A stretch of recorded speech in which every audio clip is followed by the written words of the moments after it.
So we've talked about how that God is there for us, and we have confidence in Him. In Psalm 46, verses 2 and 3, we read something else. He says, therefore, and I've often told people whenever I come across that word therefore, need to see what it's there for. The word therefore, he says, God is our refuge and strength, a very present help in the time of trouble.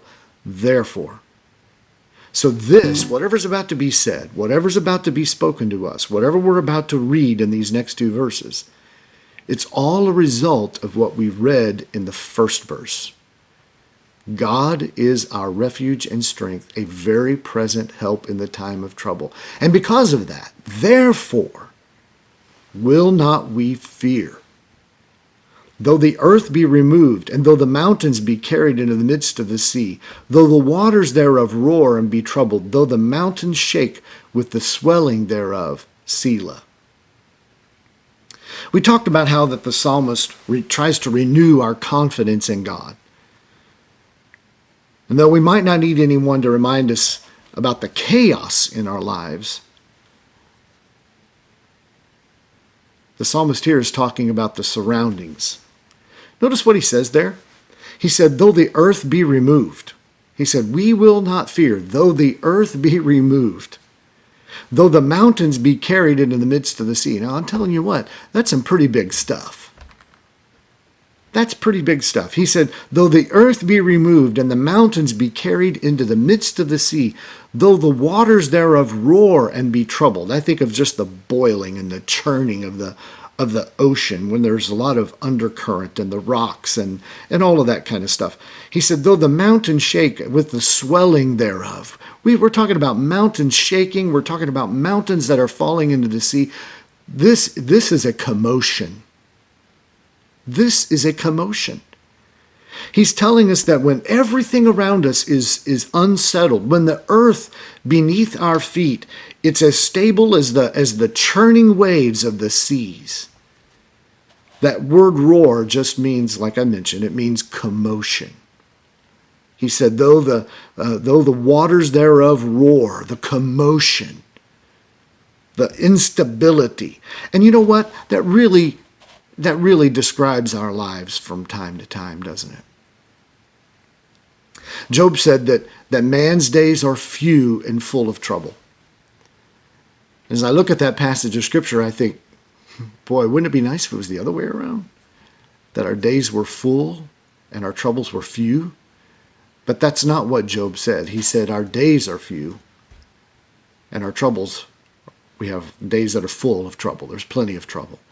And so commotion in our lives is something that, I don't know, I hate to say this, but we almost need to get used to it. You know, it's going to happen. Commotion is going to happen. The seas are in constant motion. The ocean is always moving, even on a beautiful day, on a calm day. The ocean is stirred, and the waters are moving, and the seas are roaring, even on a good day. But you know, I look around us today, and I think about the things that people have put their confidence in the past. You know, we've talked about putting our confidence in the Lord, but not everybody puts their confidence in the Lord. And sometimes we switch our confidence. We begin to put our confidence in other things. People put their confidence in their jobs. People could put their confidence in money. People put their confidence in our government. People put confidence in leaders, and people put their confidence in, the security that they have within their home or in their lives, or whatever the material things that they have in our lives. But when all of those things begin to start falling apart, when the mountains start falling into the seas, when people start losing their jobs, when businesses start going bankrupt, and you start to feel like, where is this going? Where is this going? And when is this going to end? When you see the commotion that is all around us, I came across a quote that somebody said, our deficiencies allow us to see God's all-sufficiency.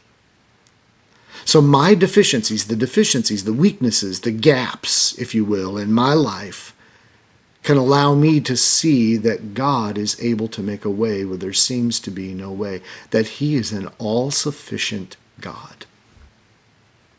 When sickness attacks our body, whenever income has been taken away, when it seems that your family is falling apart, when it seems that your mind is tormented by the worries and the cares of this life, we can have confidence in God. We can put our trust in God. He is a very present help in the time of trouble. And so we can find that assurance that we need in our lives from day to day in the presence of God. And so the question for us today, what is the commotion that you're experiencing in your life today? What's going on today? I want to remind you today to remain confident in God. He's in the midst of his people. He will never leave us. We are not without a source. We are not without a supply of strength in our lives. Because even though Jerusalem may not have had a physical river that went through the middle of town, God was in their presence. He was in their midst. He was everything that they needed. God was going to take care of them.